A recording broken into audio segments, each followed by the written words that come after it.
Don't know why it went mute. Anyway, I didn't do that. Cheers, guy. Be up, guys. Welcome to the stream. Obviously, reaction to England's pathetic win. Dull, boring, pathetic, useless, negative, shit win against the team 174th in the world, only beating them by 2-0. Yeah. That's what I'm going to be talking about in a little while. But yeah, I will be doing something else before that, chatting about, well, actually will be a bit about the bees, actually. A little chat about them before I go into the national qualifiers, international games. Yeah, be up to you, Luca. Great to see you in here, buddy. Thanks for coming in. Yeah, Tickle doesn't suit it. No, exactly, it doesn't. So I'll be getting into all this in a little while. How could England only win 2 goals, own goal and Rice goal? Yeah, I know, it's pathetic, mate. Absolutely dreadful. The Rice goal, I think that was probably the highlight of the game, that cross and the header. I mean, what else was there? Apart from that, nothing. One great, amazing cross and the header from Rice. That was the standout of the game, really. I didn't watch, hence why international football crap. It's only good when it comes to World Cup and Euros. Well, yeah. I guess you're right there, bro. We'll be up to you, Honey Gun. Harry there. Thanks for coming in. Be up, guys. Hope we're all good. Yeah, guess so. All you can say is, I suppose it's a win and 3 points, but it ain't good enough still. And I'm going to get into it all in a little while, but first I'm going to do a little bit of bees news. And it's this to start with. Obviously, another departure from the bees. That was 2 or 3 days ago now, a few days ago.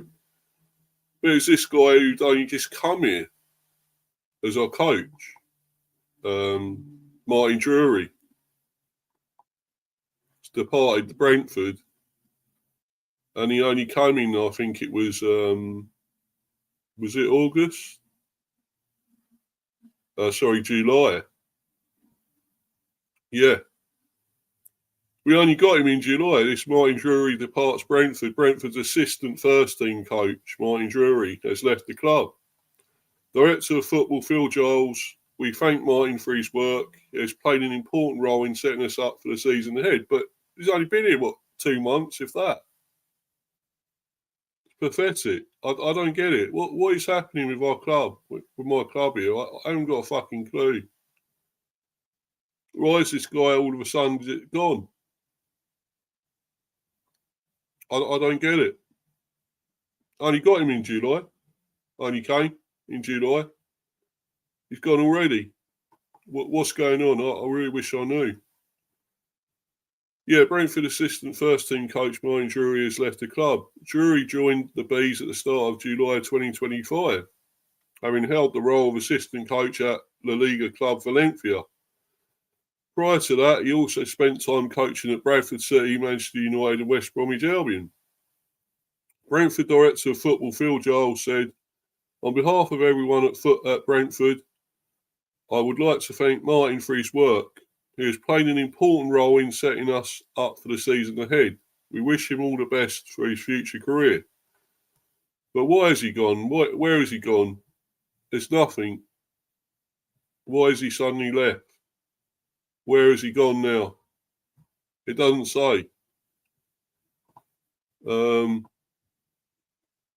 really just wondering why this has happened. Why has he gone? Was he only here for a short while, temporary basis? It's getting worse. at the Bees. I don't know what is happening. I really don't. Nobody seems to want to stay here. It's annoying. It's frustrating. I really just cannot answer this. Why this guy is gone? I don't know. There's actually another thing I want to talk about, though. Apparently, there's an interview. Phil Giles has been interviewed about Johan Visser. I'll try and find that. And there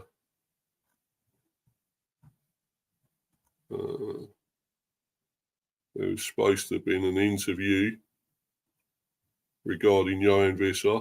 Here we go. This was obviously the 2nd of September. Phil Giles interview, Visser departure and summer transfer window roundup. Yeah. Brentford Director of Football Phil Giles has provided further context on Johan Visser's transfer to fellow Premier side Newcastle United. Following a summer of speculation, Visser completed a move to the Magpies on deadline day for an undisclosed fee. On the same day, Reece Nelson arrived from Arsenal on a season-long loan to conclude the Bees' summer incomings. It's been an interesting last few days and, in fact, an interesting last few weeks, Giles began. The big story is selling Johan Visser. He was a fantastic player for us. Started off playing wide and evolved to take on the number 9 position and had a brilliant season last year. He was a really good, infectious character who was positive around the players and the fans. I personally liked him a lot as well. So there's nothing but positive things to say about his performances on the pitch for us. Transfers are always complicated. There's always a little bit of emotion, friction and dialogue. That normally stays in-house, but obviously this one spilled out. It's not the only one this summer that has spilled out a little bit more into the public domain, which is, from my point of view, not ideal. Nevertheless, it happened and we had to manage that. For me, fundamentally, when you have to make a decision about transfers and complicated decisions which are impactful on the pitch and also off the pitch in terms of the club's whole overall position, you need to stay focused on what is the right decision for the club, not whether it's in public or not in public. You have got to take the emotions out of it and got to ultimately make the decisions for the club. Every decision I make or we make collectively during the transfer window will strip all of the emotion out of it and focus purely on what is the right decision in this moment in time for the club overall. Asked whether Visser's situation has been a difficult one to manage in recent weeks, Giles added, to some extent, it's been no more difficult than many other transfer windows personally. It may be just slipped out publicly a little bit more this time than normal. So people got a bit more insight into how things tend to play out. All transfer windows are quite complicated. We're dealing with human beings at the end of the day who had their own career, life, opportunities and dreams to follow. But then against that, a pretty hard contractual position which needs to be respected. My focus is always on that it has to be the right decision for the club first and foremost before we take any decision. Loan deals for Ramel Donovan and Michael Chiodi were made permanent, while Jordan Henderson, Quiven Kelleher, Anthony Malambo and Dango Watara also completed moves to Brentford this summer, the latter for a club record fee. Alongside Visser, Christian Norgard and Brian Bramo signed for fellow Premier League clubs, while Mark Flecken and Mads Rorsleff joined Bayer Leverkusen and Southampton respectively. You want to be as proactive as possible. It's always a combination of both, Giles explained. At the start of the summer, Mark Flecken left and we replaced him with Quiven Kelleher. That was pretty proactive and we had that all lined up. we didn't want to leave a gap, so it's pretty proactive. Towards the end of the window, when things started to become a bit more active around Johan's situation, and there was a feeling that maybe his valuation might get met at some point, you start to make sure you have options on the table. Reece coming in, for example, wasn't something that a week ago was necessarily nailed and planned. But he's a player who we've known for a long, long time. That was a bit more of a case of how we can make sure that there's enough depth in the squad, also factoring in that we don't have a huge number of injuries that we have had in the past. Clearly, with Johan leaving, if anything happened to Igor Thiago, we'd need to adapt. But we've done that in the past when Ollie Watkins stepped into that role. Keith Andrews' side go into the first international break of the 25-26 season with 2 wins from 4 outings, across the Premier League and Carabao Cup. Reflecting on Brentford's August on the pitch and assessing the first team squad for the season ahead, Giles concluded, "If you look at it, we're stacked with Premier League players and I'm really happy with the depth of the squad." A lot of the conversations we had when we reflected back on last year with Keith and the coaching staff was, where can we see our team improving? Well, we were pretty good offensively and scored a lot of goals, but clearly the defensive end of the pitch was where you'd like to have seen us be a bit stronger, and that was an opportunity to improve. I think in the first 4 games we looked pretty solid, organised, and didn't give away huge opportunities. Quiven hasn't been throwing himself around having to make a lot of saves. So from that end of the pitch, it's been pretty positive. Offensively, it'll take time to adapt and gel. I think we can be a bit better there, but it's not helped by 2 of the front 3 effectively being new in the team. Relationships need to be built, but will take a bit of time. Players need to adapt to those positions in the club and the league. I think that provides opportunity as well. I see no reason why, as the season unfolds and Keith gets more time with the players and the coaches in general, that we'll not get better and better at both ends of the pitch and can't be really successful. Sounds good. He's saying the right things. As regards going back to Vissa, that may be so, and it wasn't ideal, as he said. It was not ideal. It went out in public more than privately with the Vissa situation. Hold on a minute, guys. I've just got to do something. I'll be back in a minute. Sorry, guys. Be back soon.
Yeah, apologies for that, guys. I'm back now anyway. And yeah, I'll put the link in here, guys. If anyone wants to hop on, you're welcome to obviously chat about mainly England, of course, and the other home nations. Obviously, Northern Ireland are actually playing again tonight. They're playing Germany. We'll discuss that a bit later on. They did win the other day, of course, Northern Ireland. We'll be going into all that as well. But yeah, getting back to this interview with Phil Giles, and I feel, you know, as much as he's saying the right things there with Visser and everything, it was a bad situation. It was embarrassing, and I think he didn't really respect us enough. I still think that, and he's saying the right things now that he respected us and still loves the club or whatever. He's saying all that, and I don't think he means it. I really don't. Because why else would you take all your socials down to do with the club you've been playing for? You know, you want to forget them. You don't want anything more to do with them. And that's exactly what it was. I mean, there's no getting away from it. He didn't give a fuck about us in the end, Visser. And Phil Giles is saying all the right things, and it's great. But I still don't. I hated it. The situation. It was a fucking shit show. And he was an arsehole, and I'm glad he's gone. I really am glad he's gone. But we didn't replace him, and that was the problem. Got all that money in, didn't replace him. And I wish they'd asked Phil Giles about that. Why didn't we replace Johan Visser? We got Reece Nelson in here. He wasn't a replacement. He was only temporary. He was just, well, yeah. He's here for a loan. That is it. Season-long loan. And he's a winger. Don't play in that position. And what if he gets injured a lot again like he has done before? Well, how about that? What happens then? Because he has got injuries. He has a form through with regarding injuries. So, you know, there's a history of injuries, but he's a good player. But can he stay fit? There's just so many more questions we could have asked this guy, but still, he don't dance around it like Arteta does at Arsenal. So that's one good thing, I suppose. But yeah, yes, as I say, the link's there, guys. Anyone else wants to join? I've got a guest waiting. We'll bring him on very soon. I just want to do this other last bit to do with the bees, and then I'll bring him on. Right. Analysis, an in-depth look at Brentford's start to the Premier League season. With the international break upon us, Keith Andrews and his staff have space to analyse what Brentford have done well and where they need to improve. The Bees rank highly across a number of defensive stats, while no team in the Premier League has played at a higher percentage of their passes forward, underlining that Andrews wants his side to play on the front foot this season. The international break will allow Brentford head coach Keith Andrews to reflect on his side's start to the 25-26 season and take stock of the Bees' opening 4 games. The disappointment of defeats to Nottingham Forest and Sunderland, tempered by wins over Aston Villa and Bournemouth. In his post-match comments today, Andrews has highlighted key areas in which his side can improve, from defending set pieces more effectively to being smarter with the ball when in possession. But he has also praised the resolve and character shown by his squad as he looks to put his stamp on this Brentford team.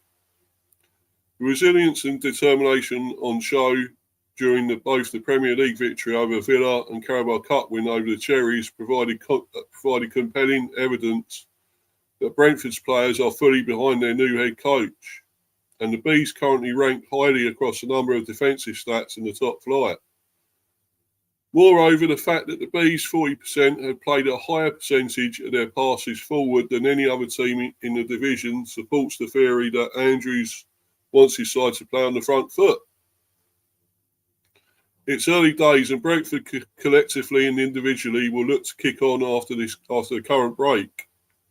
What is clear, however, is that a number of Bees players have hit the ground running this term, none more so than their target man Thiago. As goal-scoring burdens go, Thiago picked up a weighty responsibility this summer, given that Brian Bramo and Johan Visser were destined to leave West London. A meniscus injury and subsequent knee infection saw fitness abandon the former Club Brugge striker during a torrid first season in TW8. This season, the pressure to fill the boots on not one but two prolific forwards was heightened by Thiago's last competitive goal dating back to a Europa Conference League semi-final against Fiorentina in May 2024. It is to Thiago's immense credit, therefore, that he has quickly found his goal-scoring boots this season and struck 3 times in 4 games, a called penalty, a clinical right-footed finish, and most recently a towering header, showcasing the 24-year-old's ability to score different types of goals. In addition to hitting his primary KPI, the Brazilian strength in the air is a bonus at both ends of the pitch. Only 2 players, Liverpool's Virgil van Dijk and Manchester United's Matthias de Ligt, both 17, have won more aerial duels this season than Thiago, 14. Thiago on target, there we go. That was against, I think that was against Sunderland. Yeah, against Sunderland. Thiago may feel like a new signing, but a natural new arrival this summer has also made a very positive impression during Brentford's early skirmishes this season. A match-winning goal on his debut against Aston Villa helped Dango Ouattara make a fairy tale start to life as a Bees player, and the Burkina Faso forward's threat was again on show last weekend at Stadium of Light, where he broke free and slotted home, only for the goal to be ruled out for a marginal offside. He may have only made 2 Premier League starts for the Bees, but the early signs are that Ouattara is an all-action performer with the pace and direct running style to seriously trouble defenders. The fact all 3 of his shots this season have been on target can only be a good sign, and his numbers suggest he will win his fair share of attacking free kicks in dangerous areas. With Thiago as a target, Ouattara and Kevin Schade as ready outlets, and new loan signing Reece Nelson still to add into the mix. Playmaker Mikel Damsgaard looks to have an exciting array of options ahead of him, and the Dane already tops the charts for the Bees for key passes and crosses this term, despite missing the opening day defeat to Forest. Up front, Thiago and Ouattara have been the main men and Brentford's only Premier League goal scorers. But Nathan Collins and Sepp Vandenberg deserve honourable mentions at the back.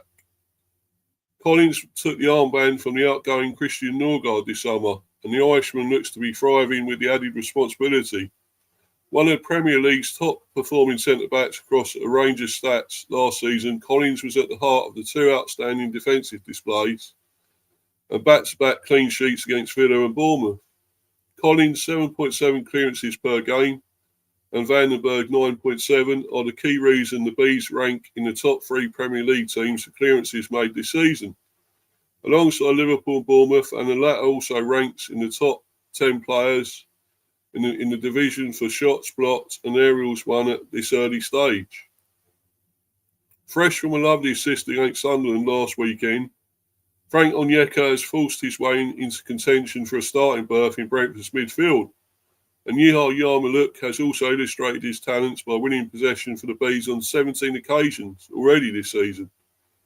Only 6 players in the Premier League have outperformed the Ukrainian in this regard. Andrews and his staff now have space to analyse what Brentford have done well and where they need to improve, with a view to taking points off second place Chelsea, when the Premier League resumes a week on Saturday. Yeah, Chelsea, that will be tough, but as it says there, it's been an okay start. It's been a decent start. Okay, not factoring in the Forest one, defeat, that was poor. Terrible first half performance. We won the second half, yeah. but it wasn't a great start. But after that, I think we've been pretty good. And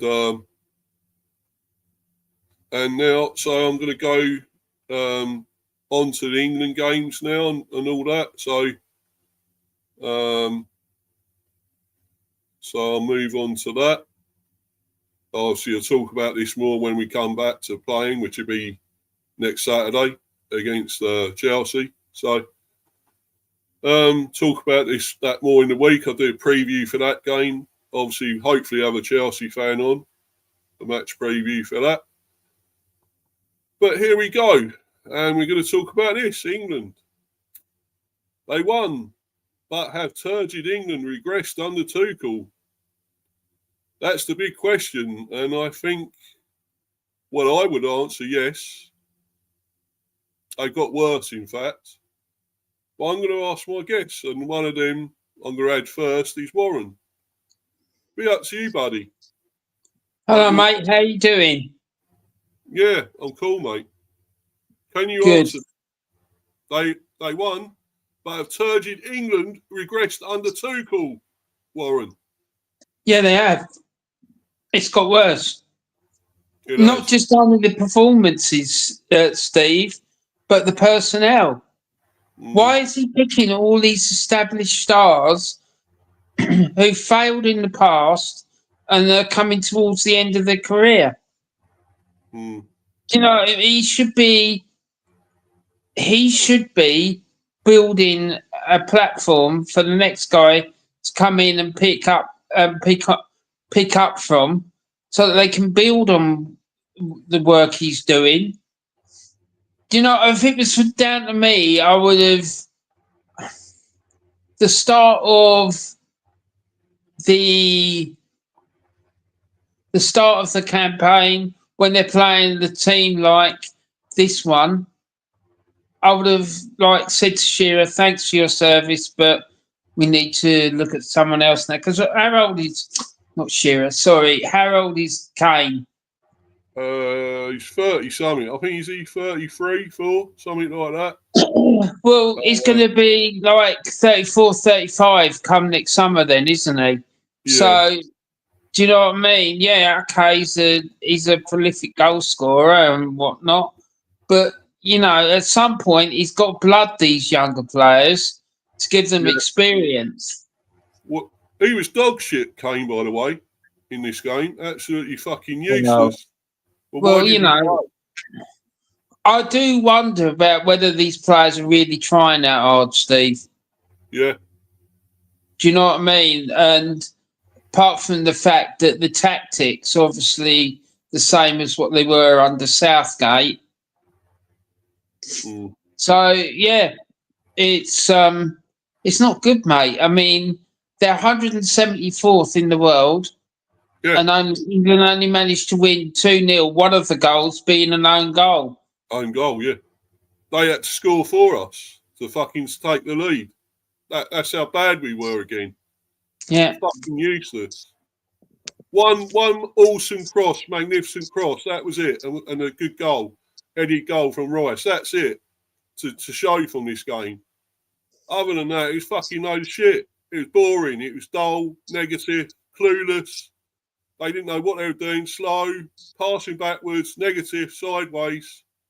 Trying to get, we knew they was going to park the bus this lot, but you have to get through it. You have to get through that defence. Well, we knew they was going to do that. It's symptomatic of the state of football in the Premier League, I'm afraid to say. Because from what you've just said, because I didn't watch the game, Steve, because I knew what it was going to be like. You're fucking lucky, mate. You didn't, I'll tell you. Oh, lucky one. It seems to me symptomatic of what is going on in the Premier League. They all play the same way. It's negative. It's boring. No one wants to take a player on. Like when it gets out to the wing, right? The winger gets the ball and then he'll run towards the defender. When the defender gets near him, he'll stop, look back, turn round, pass the ball backwards. What about actually taking a man on and trying to beat him and whipping in across? Exactly. Roy Keane was saying it. perfectly. He's honest. He was fucking saying all this. Why don't you just cross the ball in, get it out wide, and fucking cross it? Instead of trying to play through him all the fucking time, you can't do it. No, Just it's get bullshit, it wide. mate. It's bullshit. Where's the creativity? Yeah. Do you know what I mean? It is absolute bullshit. These teams sitting deep, you ain't gonna beat them by trying to play the ball through them because they've got too many people. And they're making it congested so that you can't play it through them because they know that they only know how to play one way. Mm. Do you know what I mean? If you had a player that was going to take them on and or a couple of them were going to take them on and try and beat them, it cause absolute chaos. Or get some runners from the midfield to try and drag some of these players out of position to open up space for the England attacking players or the attacking players. Then you could get a goal or. Do you know what I mean? And that would then open up the game because they'd have to come out. But they've probably gone home with a 2-0 defeat, thinking it's a fucking result. They'd be fucking delighted with that, I'm sure. Well, this is what I said before, Warren. I said all this. They'd be happy with a 0-0, a 1-0, or 2-0 defeat. Yeah, that's a win for them. Mm. They're fucking celebrating that. But the problem we got, Steve, is that the idiots at the FA and then some of these fucking deluded, brainless, fucking moronic fans that who go on these streams talking about, give him a chance and why not play the established players to get the result? No, it's not about that. It's about fucking making sure there's a progression. So that when playing people like Kane and all the rest of it, when they decide to go or when they're shown the door, the players that come in, the likes of Ollie Watkins, right, can pick up the baton and they're experienced to do it. But Watkins should have been playing here. It wasn't the right team, I don't think. Why? Why would you have Pickford in goal? Because he's not going to get nothing's going to happen. He's going to be there with a deck chair and a cigar on. Fucking just wear Trafford there. Get him in to have at least experience. Mate, I would have half of that team. If I was managing it, half of that team would have been from the under-21s. Well, yeah, minimum. Oh, you could have put the under-21s out there. Do fucking better than that. Yeah, under-21s and some of the fringe players. People don't normally get a game. Ollie Watkins up front. Yeah. Yeah. Well, why do you have to go with Kane again? And he was shit. He's looked like a fucking cart horse, an old man with a walking stick going around the pitch. As far as I was fucking concerned. He was Warren. He was fucking useless. No, mate, it's dog shit. And the way he's getting them to play, it's just bullshit. It really is. It's not acceptable in my book. No, it's not. It's not. And I thought to begin with, this guy would be really good because of what he's done in the past with likes of Chelsea and teams like that. I thought, he must be good. He must be a great coach. And he's been around so many teams now, hasn't he? He's never stayed in one place. So the thing is, he was a good coach a couple of years ago. Yeah. Do you know what I mean? The last couple of years, he's failed everywhere he's gone. Mm. Yeah. He's lost his mojo, and if he thinks he's going to come to England and get it back, he's got nothing coming because the pressure that comes with that job is fucking immense. Yeah. Yeah, I know. And to be honest, why have we got a German in charge? He don't give a fuck about England anyway. He doesn't give a fuck about us. He'd rather us not qualify. I honestly don't think the bloke's nationality comes into it, mate, to be fair. Well, but it's like Does he Do you know really what I care? mean? Like, it's just that he's got his recent track record in management is appalling. I don't understand why he was appointed. He's not up to the job. Yeah, I know. I wanted a really more attacking, attack-minded coach, really, manager for this, and no, we haven't. It don't seem to be. If it was down to me, I would have gone for Eddie Howe. Yeah, I said that as well. I thought Eddie Howe. But then again, would he want to leave Newcastle the way it's going? He's maybe happy with Newcastle and not want to take the England. I reckon if he got sacked, if Tuchel got sacked and they approached Eddie Howe now, I think he might take it because it's looked to me from the outside looking in that there's a problem at Newcastle, and I think he feels like constricted. He's like restricted. Like, I don't understand why they're not going into the transfer market more aggressively. I don't know what's going. It's weird. Well, and you look at all them players that didn't go there, mate. As well, they didn't want to sign, did they? They rejected them at Newcastle. So it shows you, doesn't it, that there is something not right with them. But getting back to this, I think England, you could have put so many more attacking players on there. You didn't have to have a back four for a fucking start. They weren't going to do nothing against that defence. Why have a back four? You just have them all attack. You wanted to attack, didn't you? You could have 2 at the back or 3 maybe or something. But 4. Like a 2-3-5 or something. But the problem is as well, these players that he played, they're crap. They're not good enough. Like this fella that they keep banging on about. I don't even know the fella's name, but I saw this thing. The one that I said, who? Do you know what I mean? It's like, Anderson, Yeah, he done all right, I suppose, Anderson. He was okay, but I don't know. You can't say it was an amazing performance at all from anyone. I mean, Madueke was all right. This new laddie who they brought into the squad, they're like bigging him up, saying, he was a great player on the pitch. He did really well. Well, he couldn't have done that well because they played the 174th ranked team in the world and they won 2-0. One of the goals was own goal. Was an own goal. It's bullshit. Madueke, all of these fucking players, they're not fucking good enough, Steve. They're overhyped, overpaid, and they're just not fucking good enough, mate. They're not as good as what people think they are. Yeah. And if they play like that, they play that team, and it plays like that against Serbia, they're going to get fucking ripped to shreds. Because that Serbian team aren't no mugs, and it's a really hostile. It'll be really hostile atmosphere. It is. It will be. Yeah. I mean, I don't think they're a fantastic team. They're a good team, Serbia, but they're not fantastic. But it will be. Not. But I mean, England are not exactly fucking ripping trees up, Steve, are they? No, they're not. No. So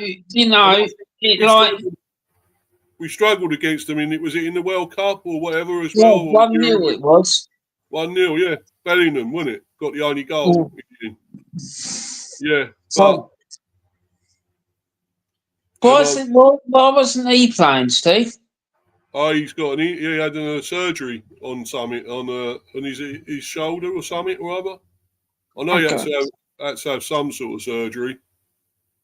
So that's why he wasn't playing. But we've got enough there. And why wasn't Gibbs White playing from the start or anything? Why wasn't a lot of these playing from the start? You still at Rice. Why Rice? Because he should have a rest. He doesn't need to be playing in this.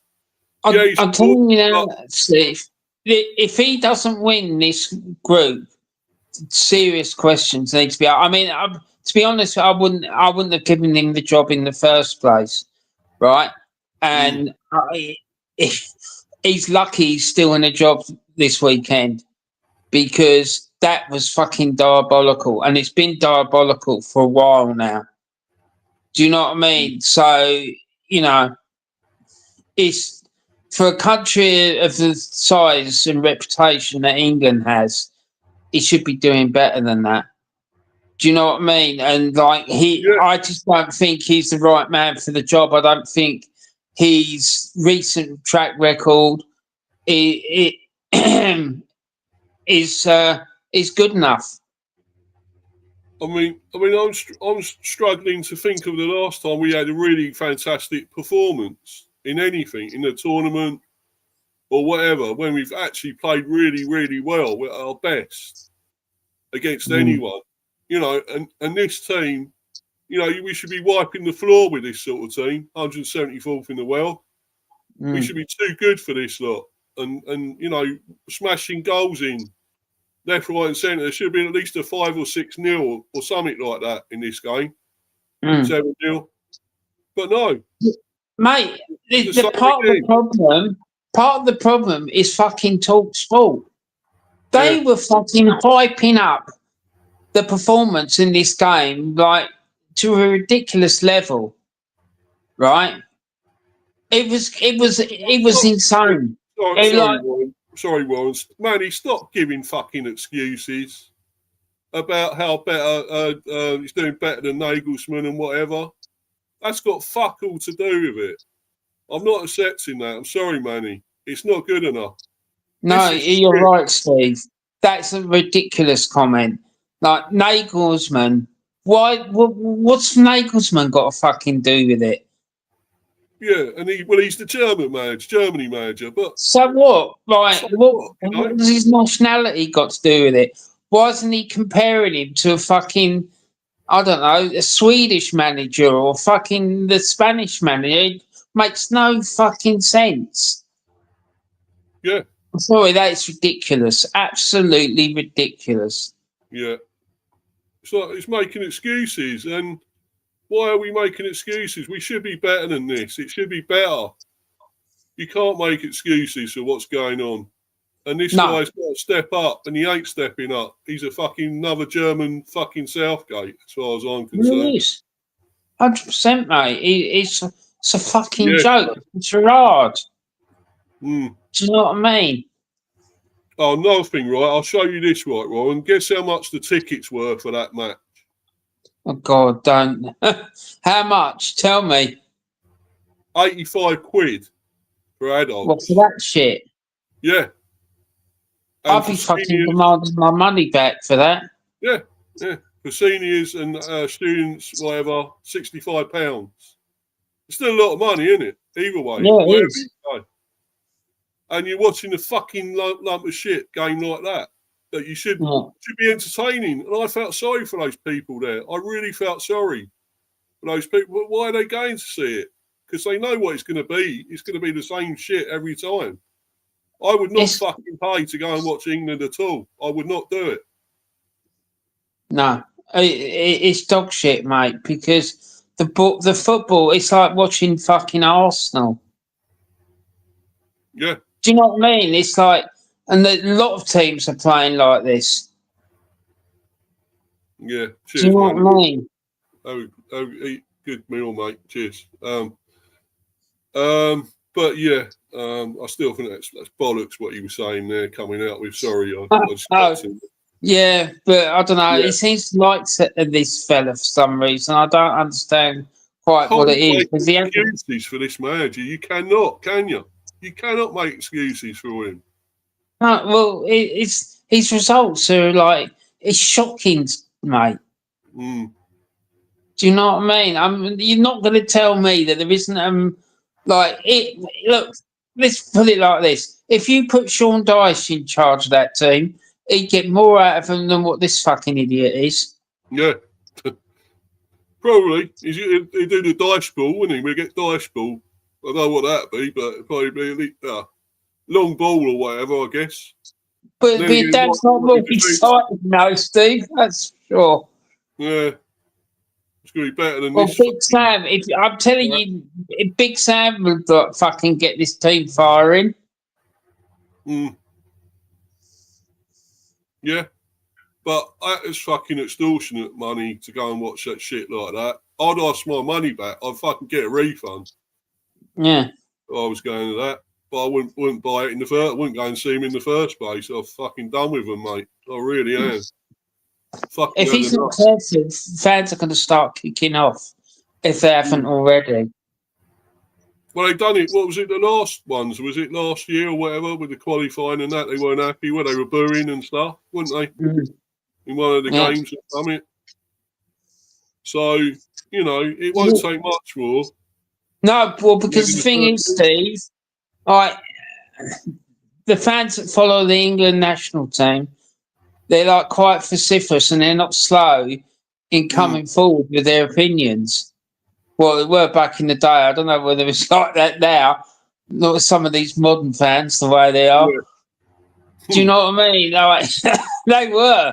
Yeah. I've heard them booing and fucking catcalling and doing all sorts, singing really negative, derogatory songs about people. I remember Bobby Robson got fucking absolutely destroyed, right, at Euro 88 against the Russians. They were fucking destroying him. I remember it, yeah. Yeah, mate, I do remember it.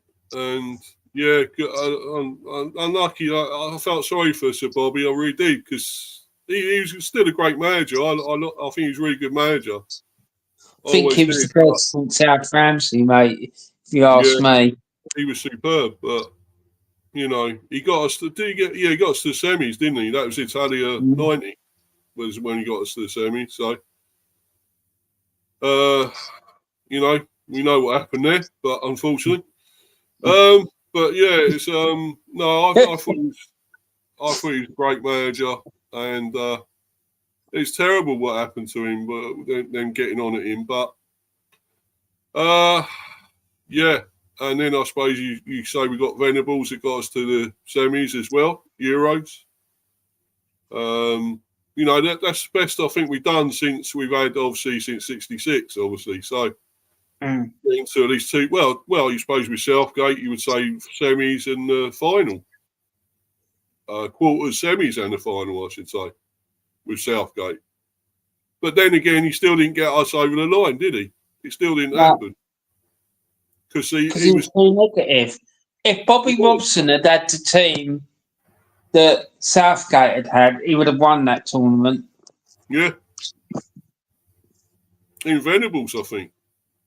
Venables as well. Because, it's the amount of talent that Southgate had at his disposal and he didn't utilise them properly. He wanted to play, defensive, negative football. I just don't get it, mate. I don't understand why he did it, to be honest, because there was no need for it. He just he could have opened up and really gone for these teams, and I don't think that they would have coped with it. Yeah. Well, the thing is, why bother being a bit defensive? You can just go all out and attack these teams. And, we had the wide players there for a reason. Madueke and all that were out there. You could see them at times in wide open spaces out there. And nobody was passing it to him. It was dull, negative, sideways, backwards. Well, no getting it out there. There was nobody passing it out to him. And you think, well, where's the playmaker there? Where's the fucking playmaker? It's easy. It's easy to set up a defensive unit when you're playing against a team that plays the way that England does. Yeah. Because all you need to do is make sure you've got plenty of bodies in the centre. Because then they're only gonna ever try and play through you. They're not gonna try to go down the wings. I don't understand it, mate. I just think it's it's lazy, it's boring. It's no tactical,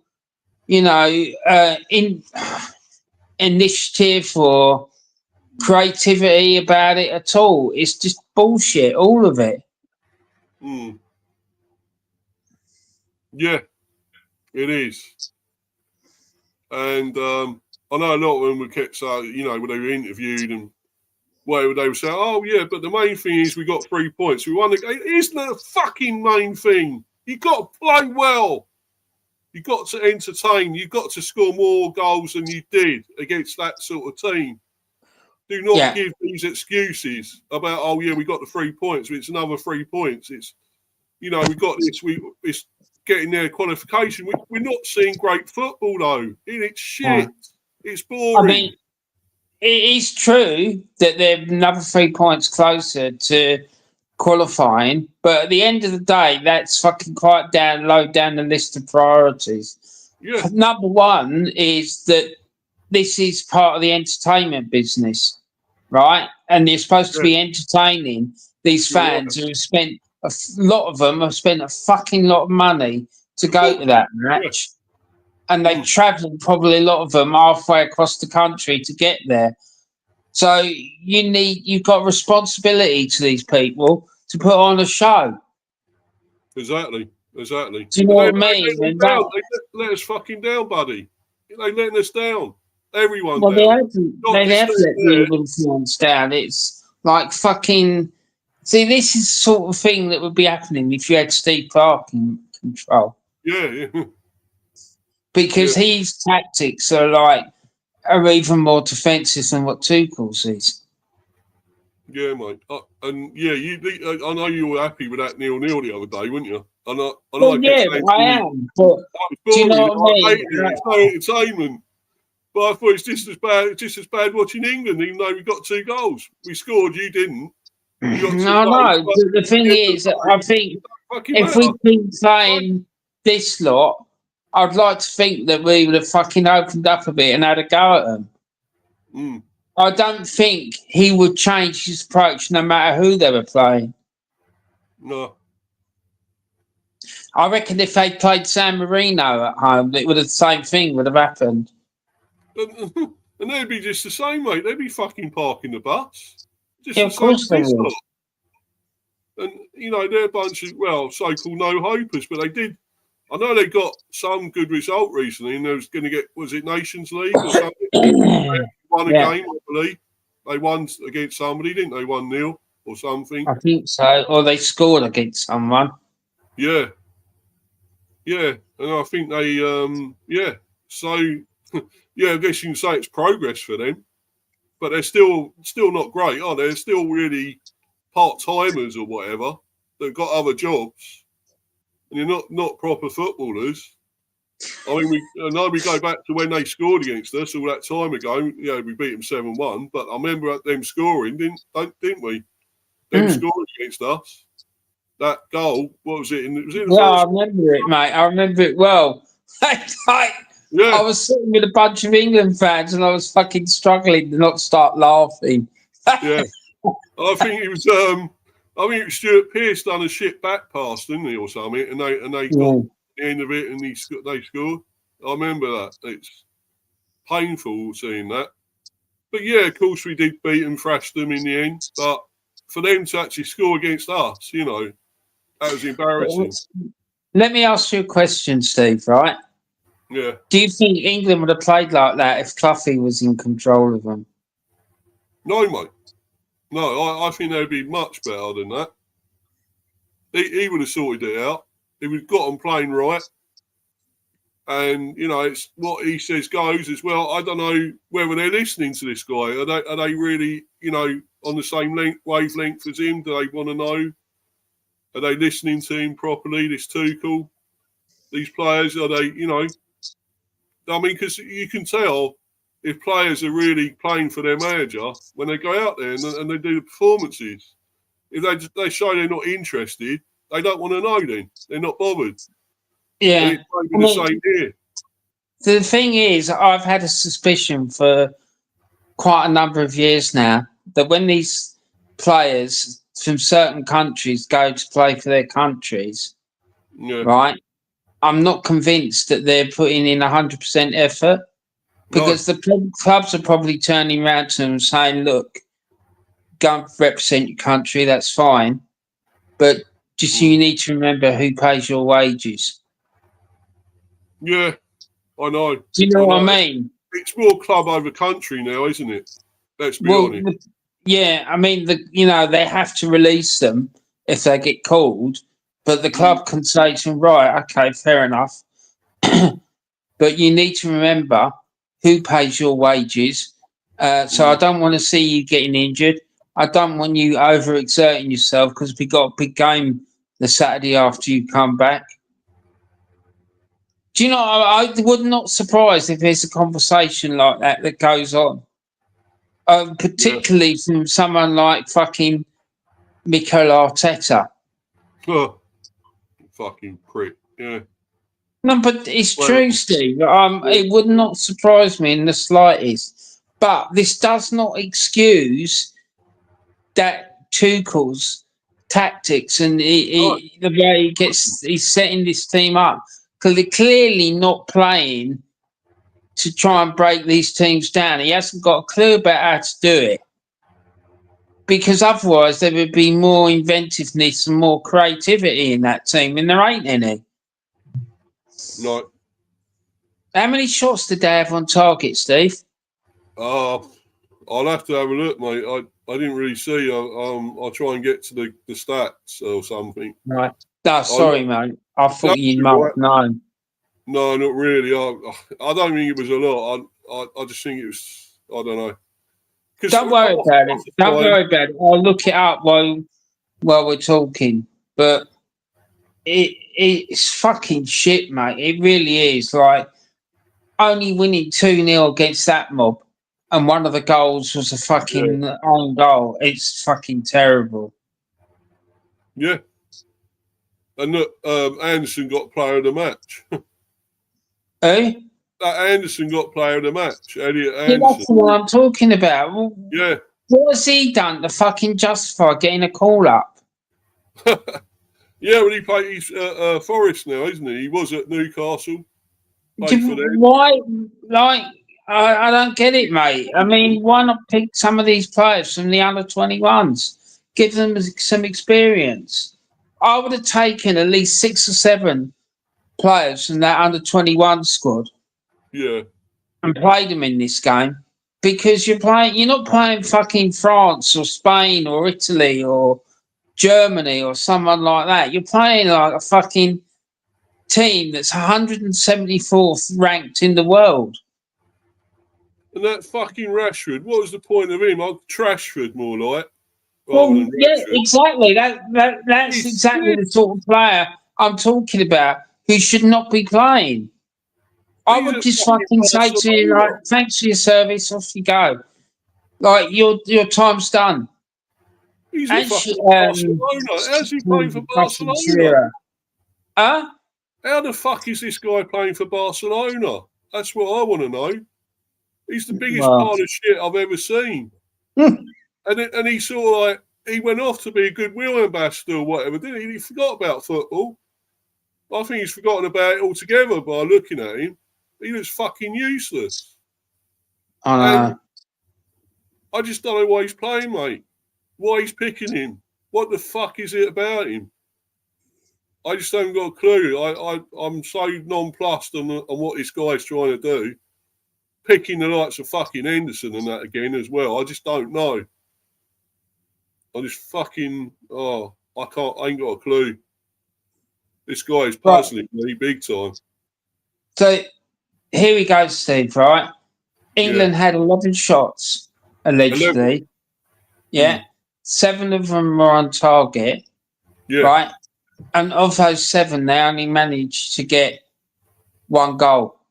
The other goal was scored for them. It was an own goal. I know. Yeah. So that is fucking terrible. It is. It is. It fucking is, Warren. But, yeah. I was watching the game and I didn't see many of the stats in the end. And I thought, well, it didn't look like we were having loads of shots. I mean, it's like we were trying to pass through them most of the time. Yeah, because I mean, shots we did have were piss poor, pansy, fucking daisy shots, you know. They're just shit. Nothing on them, the shots. And you think, oh, they're having shooting practice. And then also the ones that are hitting it miles over the bar or whatever. I thought, fucking, this is absolutely useless. Are they actually having any training practice or whatever at all on their shooting? I mean, fucking useless. I do believe in, the passing game.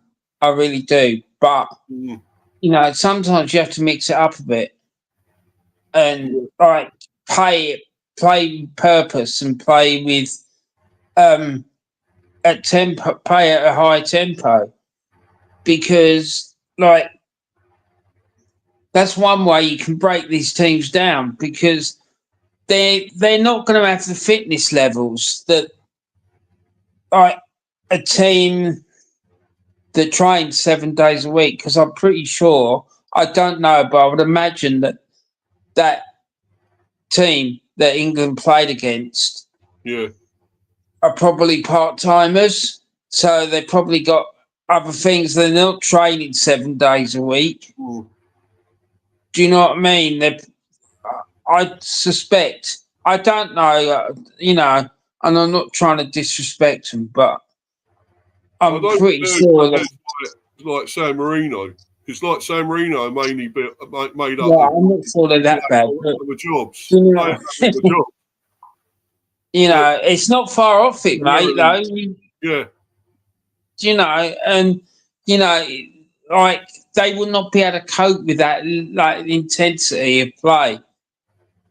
And like I said, try and like draw players out of position, like get runners to run from deep from midfield and fucking make runs across the fucking defence and pull people out of position. So they see someone running off to the left or to the right, they're gonna fucking follow them. Do you know what I mean? You get 2 or 3 people doing that, then there's going to open up spaces in the penalty area. But the problem is, when that happens, you have to move really fucking quickly. Yeah. Do you know? And I just don't think that like that England team probably weren't doing that. Yeah. And I was just like looking at the player ratings here as well, Warren, and so after these getting too many high ratings here, I mean, 6, 7, 6 and 7s, right? Fucking less than that. No way should they be getting 6 and 7. They were playing fucking Andorra, Steve. Yeah. How can you give players 6s and 7s when they're playing like Andorra at home and winning 2-0, 1 goal being like a fucking own goal? It's like, no. I'll give them a 2 or something, if that. 3 for getting their kit on right. It's shocking. It really is. Like, yeah, you're everything you're saying, Steve's 100% right. And like Manny coming on here and saying, "Oh, give him time and like judge it after the next game." No, he's fucking got to go now, because this is like we've had this. It's been a succession of really poor performances, Steve, from this man. Do you know what I mean? It's fucking. He's got this time for him to pick up his coat and go move on. Do you know what I mean? It's fucking. My mind turns to that Mike Bassett film when he's sitting there and the fucking whole press conference are turning on him, and he's sitting there and he's muttering away to himself. And all divided on a spin and toss and reading out that real famous poem, and like, it's fucking brilliant, that film. But that is what it is like. It's like, fucking, how much longer is this going to go on for? I know. It's just Groundhog Day, scratch record every time. It really is. And I'm just getting fed up with it. I know you are. I'm sure you are.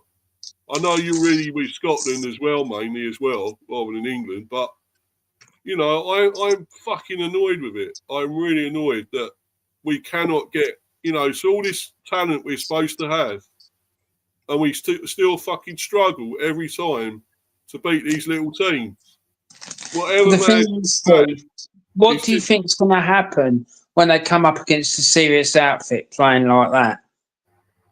well, against Serbia, right? They're gonna give us a lot more threat, aren't they? They're going to be more dangerous than Mm-hmm. Andorra. At least they get forward more, and then I'm sure they will attack more, a bit more. So yeah, it will be different with them. You know, Yeah, if but we never get up mind against Serbia. What about if they play France or Spain or Germany or Italy or oh mate, Holland? we are fucked. We playing them. Any of them, we are fucked, mate. Absolutely. Because if we play like this against them, we are done, mate. We are done. And you know, I mean, we lost to Senegal. The last game we played was that friendly, and we lost 3-1 to Senegal. And Senegal are actually a decent team as well. They're a good team. They're no mugs. South Africans, right? South Africans or whatever. You know, team. And now they're a really good team.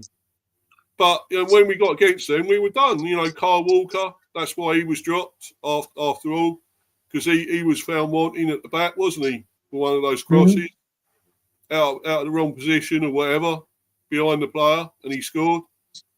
And, you know, but why are these others still there? Why is Henderson still back? Why is I mean, as much as Burney's a decent player, I think he's slow as fucking old arsehole, Dan Burn. I don't think he's an England international. I really don't. He's good at Well, Newcastle, but he's not England. there's two players in that team who should not be getting matches for me. Right? Henderson Yeah. and Kane. They've had their chance. It's time to move on. And Kane's not doing it. And he's the fucking captain as well.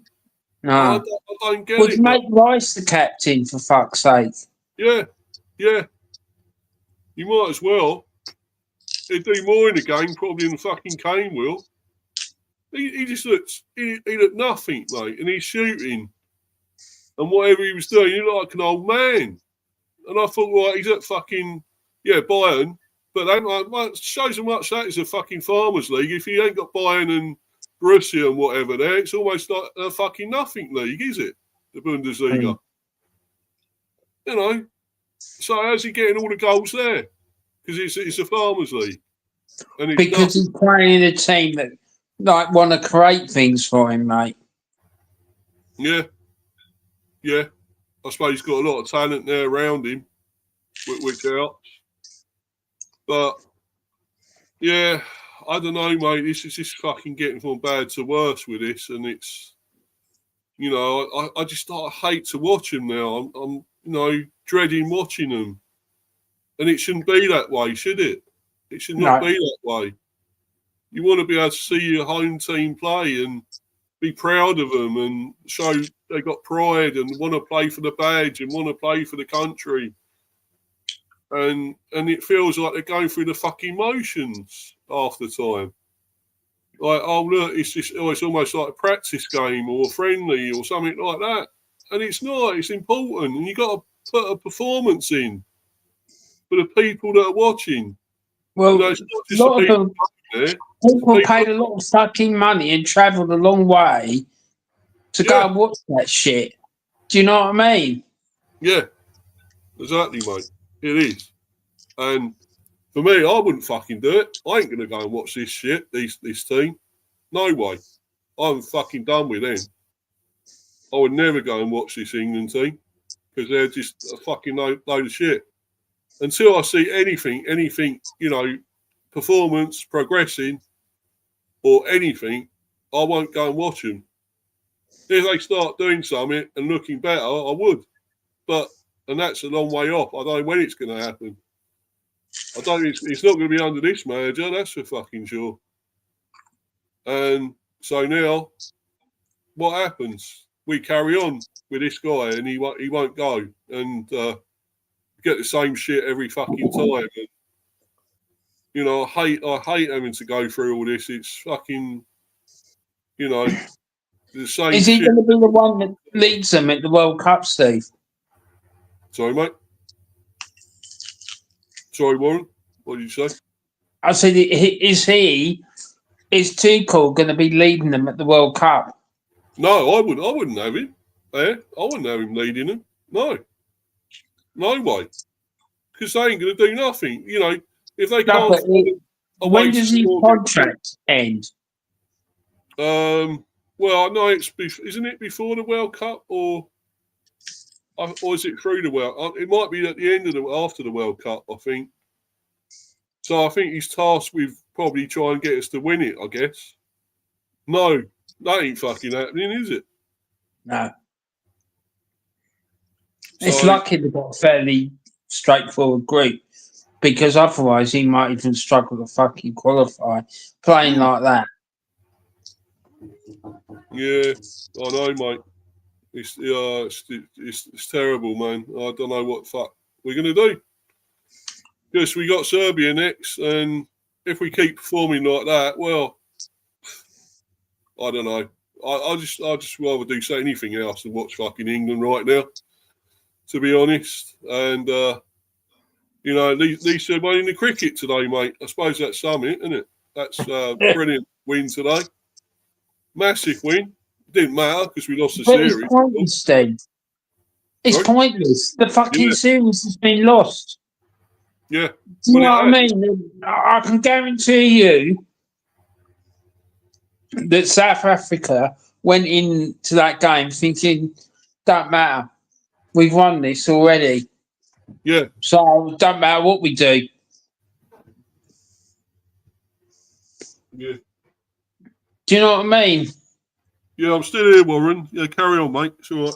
Still here. No, I'm just saying that cricket, like, I just think it's like fucking pointless. Like, it's gonna be all these people fucking whipping up that performance, and they're saying how brilliant it was, and that, you know, how great England were and whatnot. Yeah, it's really good that he got all those runs, but would they have got them would that result have been the way it was if South Africa needed to win it? Because I've got a strong suspicion that today would not have happened if South Africa needed to win it to win the series. No, of course not. Of course it wouldn't. It would, you know. But yeah, I still think England were great in the batting and bowling. Because, yeah, maybe South Africa didn't put it all in. I don't know if that's the case. They were pretty poor with their bowling, let's be honest. But I think we sort of we were amazing at bowling to them. Their batsmen didn't know what to do. Archer was fucking amazing, you know, not over 90 odd miles per hour, 92, 93 at one stage. And that you know, that matters more. If you get a really quick bowler, that's the difference. You know, against a really slower bowler with that amount of express pace, nobody can handle that. And yeah, that's true, Steve. But why is it that they can only put in performances like this when it doesn't matter?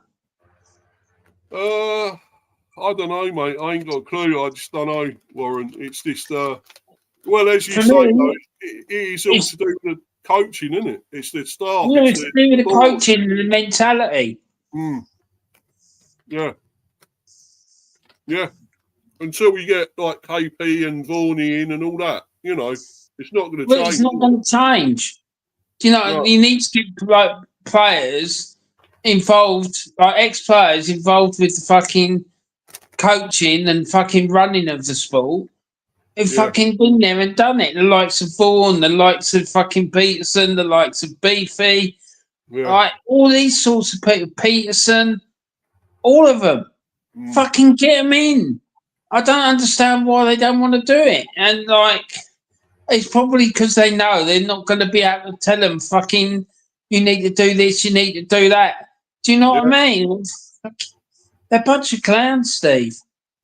Yeah, I know, mate. I know. And that's how bad England were that we got on to cricket now. That we, you know, the football. It's supposed to be a football stream and we're talking about cricket. That's how bad it's got. And rather talk about that than this at the moment. And it's just fucking terrible, you know. But yeah, a great win for us today. We got T20s now, so let's hope we can actually win that series against them. I doubt it, but you never know. It would be incredible. But yeah, let's move on, mate. I'm fed up with talking about this fucking Tommy Tickle idiot. Before you do, can I ask you about what your thoughts are about the 100? Do you like it? I think it's all right. It's good. It's decent. I wouldn't say it don't beat the other things, test matches or T20s or whatever ODIs and things like that. I prefer all those, but it's okay. I have watched it a bit. What about you? Have you watched it much, mate? Or? No, I just always forget it's on, if I'm being honest. Yeah. Do you know what I mean? I think it's like, I think it's quite appealing to young people because they got no fucking attention span.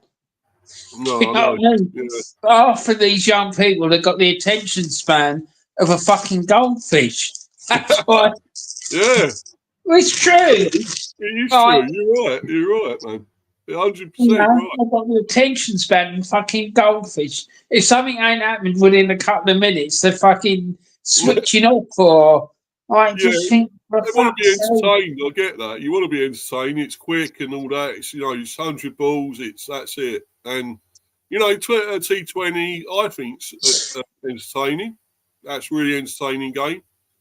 I've been to see one fairly local to me, which obviously like Middlesex and things like that. Been in the T20s, and it is really good. It is entertaining. You get to see it smashed everywhere, mate, into the crowds, everywhere, over the stand, out the ground, and boundaries here, everywhere, and whatever. So, and the bowling actually is good as well. They've learned to bowl. If you get really good bowling, you can't hit it, and then you're out. So, but yeah, I think it is amazing, entertaining. The ODIs is still good, but there's nothing beats a test match because that's why it's called a test, because it tests you out, the best batsmen, the best players in the world. It tests you out how good you really are, against the top bowlers, the top fielders, and the top batsmen and whatever. It really tests you out, and I love it.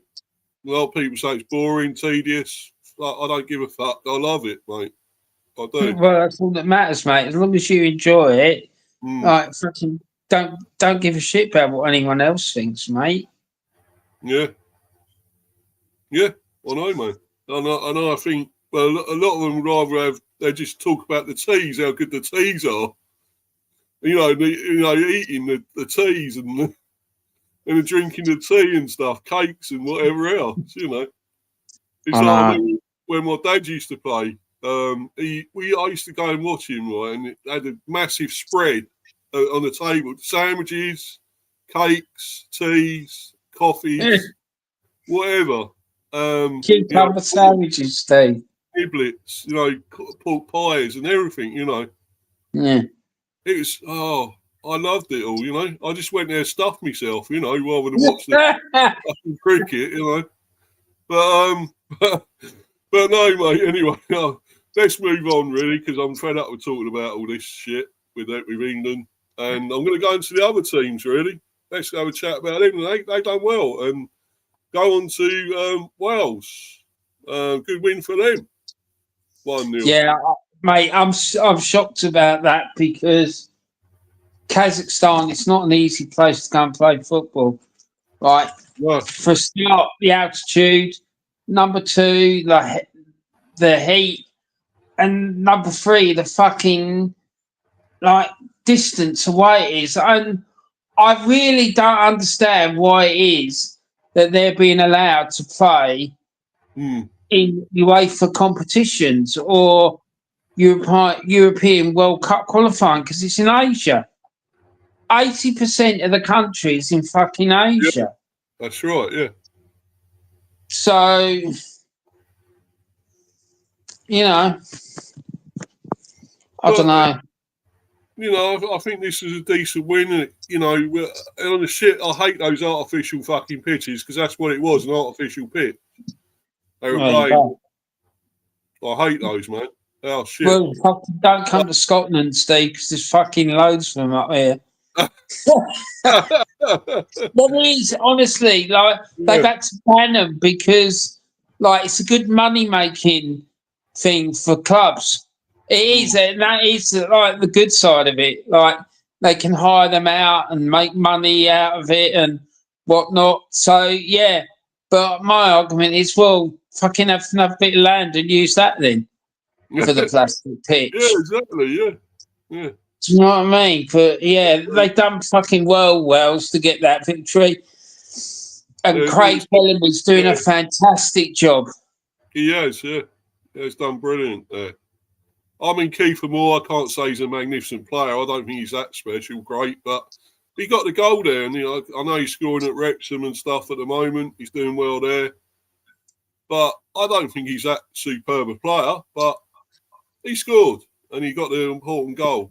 And that's what makes, that's what the main thing is. It's a good win for them, to be honest. Yeah.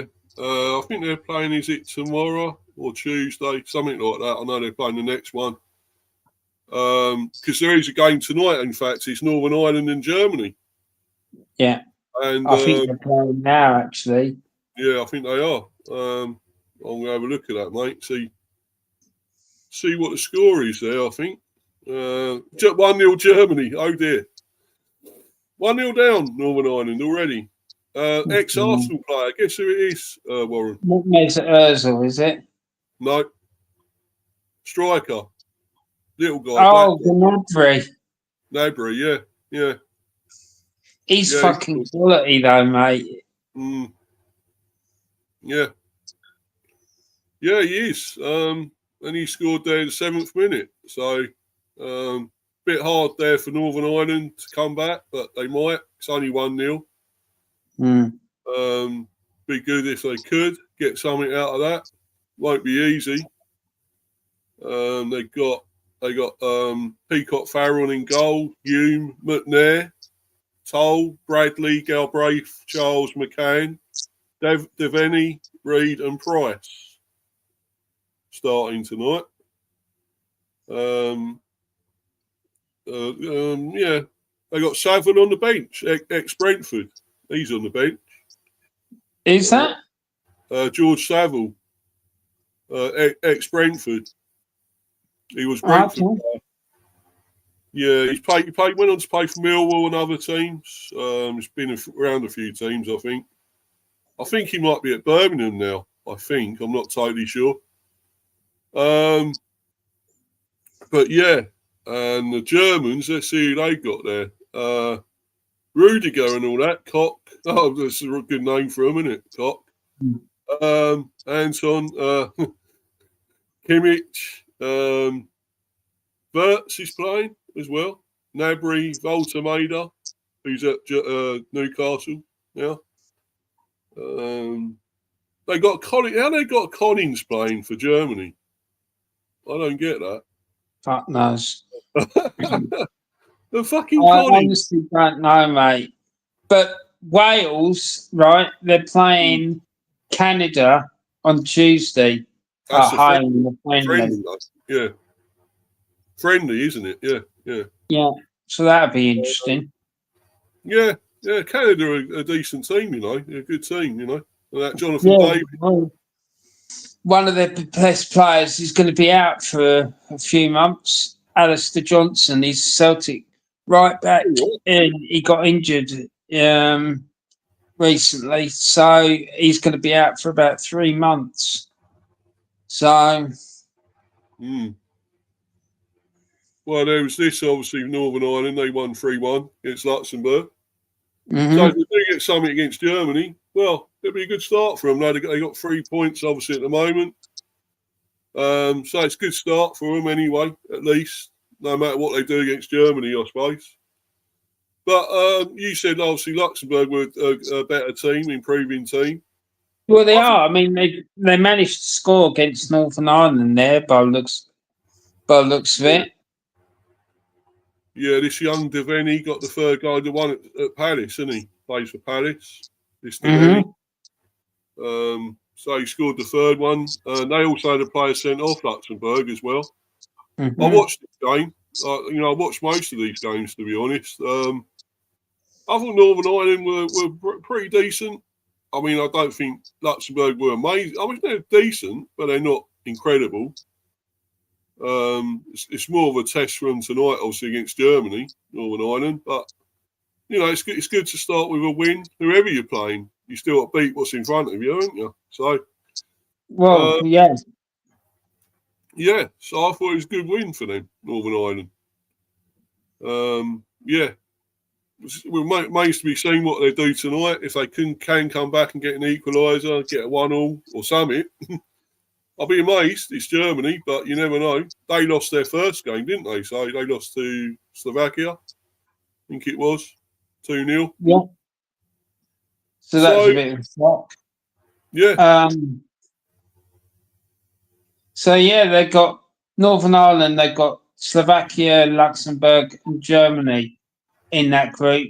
I have to say, but I don't think it's beyond the realms of possibility that Northern Ireland could finish second in that group.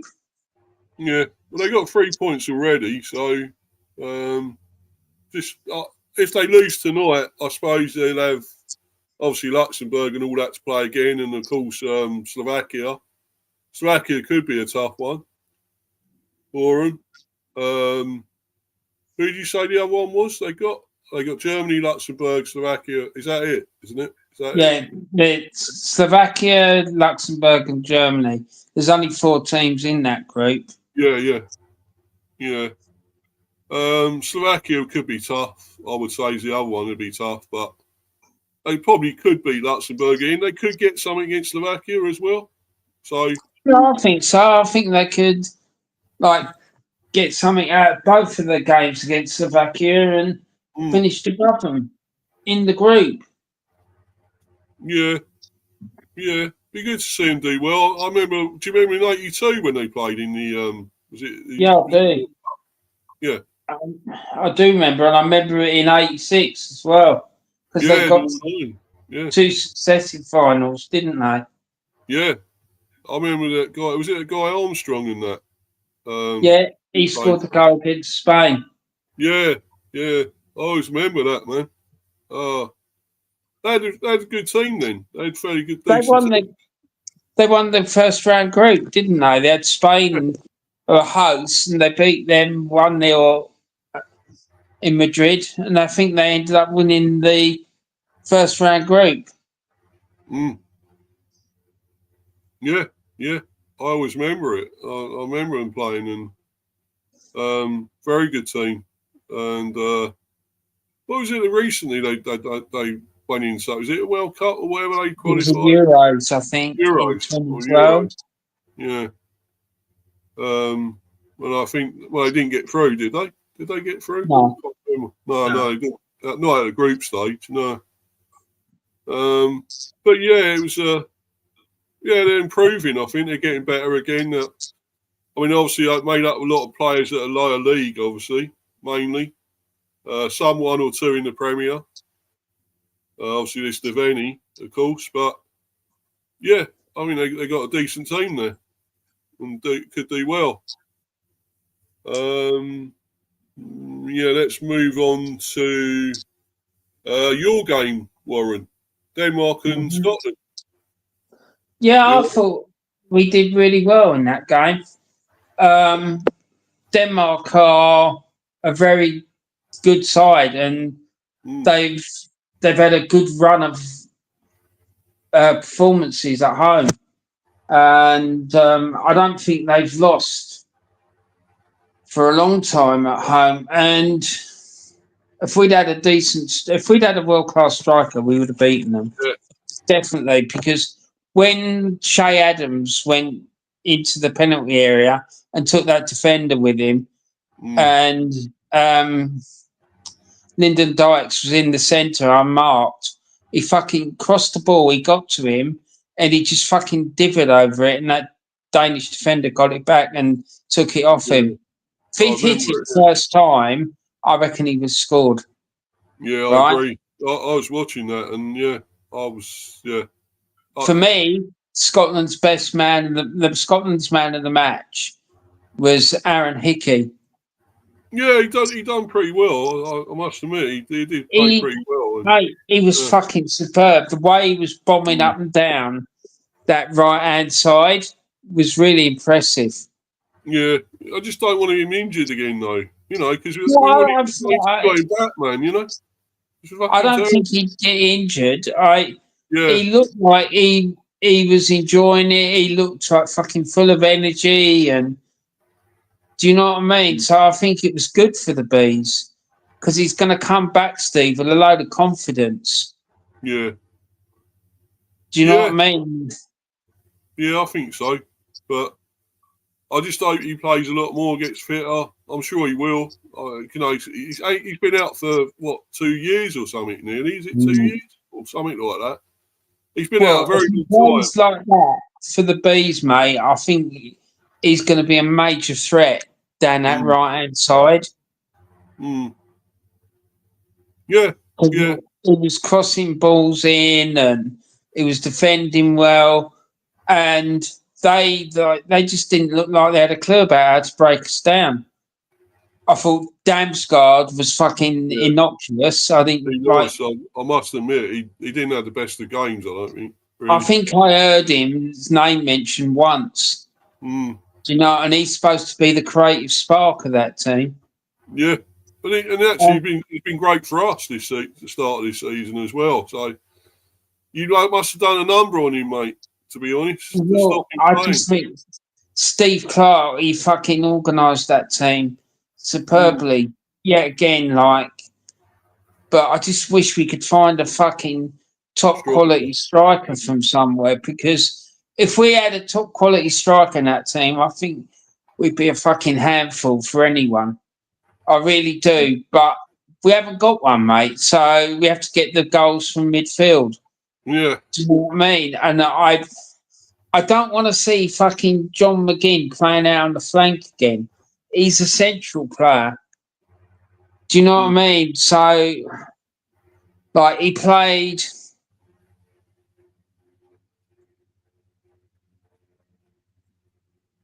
Where was it he played? Because I can't really see that. It's out on the left. Is it left? Right. Yeah, sorry. exactly. Right. No, I'm not.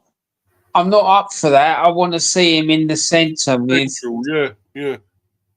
Well, that's where he plays, isn't it? That's where he plays for Villa, isn't it? And where I'd like to see him in the middle with McTominay. I'm not happy about the setup of that team. I think the formation's wrong. Do you know what I mean? I really do, because I'm not a big Shay Adams fan. I would much rather have Lyndon Dykes playing up there, and like I say, have McTominay and McGinn behind him, because I think you're taking away from McGinn if you play him out wide like that. I just think it's a waste. You know, because you could have Gunn out there. The thing is, though, this next game against Belarus is going to be a really tricky game. People were writing them off, saying, "Oh, yeah, they have to win and it'll be a comfortable win." I'm not convinced. Do you know what I mean? I think it could be really tricky. It's on a neutral ground. I think it's been played in Hungary. We've got to play behind closed doors. There's going to be no fans there. I don't know. It's just fucking got all the hallmarks of a fucking disaster, if you ask me. Do you know? So they need to be on their guard, and they need to find a way to break this mob down, because they're going to be another one that comes into that game and they're going to sit behind the ball, and that's something that Clarke has trouble with. He's good at doing that himself, getting people behind the ball and being defensively sound, but ask him to fucking unpick a defence and he struggles. So, but we'll see. Yeah, but you're happy with it so far, buddy, yeah? If we get a win, that'll be a fucking brilliant start to the campaign. Yeah, But definitely. I'm worried that we're not going to get a win. I'm worried that we're going to end up losing that game. Yeah, it's possible. You always seem to, teams like that always seem to be tough for you, don't they? I don't know what it is. I don't know whether they underestimate them. But I've had a lot of talk this last few days about, should be a comfortable win and all this nonsense. Do you know what I mean? You can't fucking. Yeah. Oh? It's the same with England, isn't it? You say, Well, you'll be yeah, comfortable. like, you've got to Never is. take these fucking teams seriously because that's the moment when they jump up and bite you on the arse. Exactly. You know? Yeah. Yeah, definitely. But yeah, that was a good win. Good draw, I should say, for you lot. 0-0. And well, it was. It point. would I have didn't been think good it was if we that could have great come out of there with a win. But yeah, I didn't think it was that great a game. I will keep. I'm sorry to say this to you, Warren. I didn't like the game. I mean, it was shit. No, I couldn't give a shit. I know. As long as we get the points, I know. I don't care, mate. I know. But I was just so disappointed with Denmark as well because I know they're a top team. A really they are a great top team, and I still think that when it comes to the return game in Hampden, I think they're going to do a job on us. Yeah. Right, because we'll have to come out a bit more because we're at home, and I think they might just pick us off. So where can you see yourselves picking up big points? And where do you think you'll get a win or two at least, or put another draw? Against Belarus at home. We're not getting anything out of those two games against the Greeks. They are by far and away the best team in the group. Yeah, they're going to be a fucking. They're going to be. At this stage, as it is now, if that World Cup was played now, I reckon they'd get to probably semi-finals. They're that good. Depending on who they get in the draw, I reckon they could get to the semi-finals if it was played now. Denmark, I just think they got too much about them. I reckon they could get to the quarterfinals. I just don't think we're strong enough up front. We ain't got enough. We're strong in midfield. We really are strong in midfield. Our midfield stacks up to anybody's. But the problem is the defence, the goalkeeper, and the attack. Okay, yeah, the defence played well in that game against Denmark, but it worries me because I don't think we're that strong, like the personnel-wise. And the goalkeeper position, I said to you, is a big problem. Yeah. If one gets injured, we're fucked, basically. And then the striker, we just haven't got a striker. Who is your other goldies then, Warren? Scotland. Xander Clark.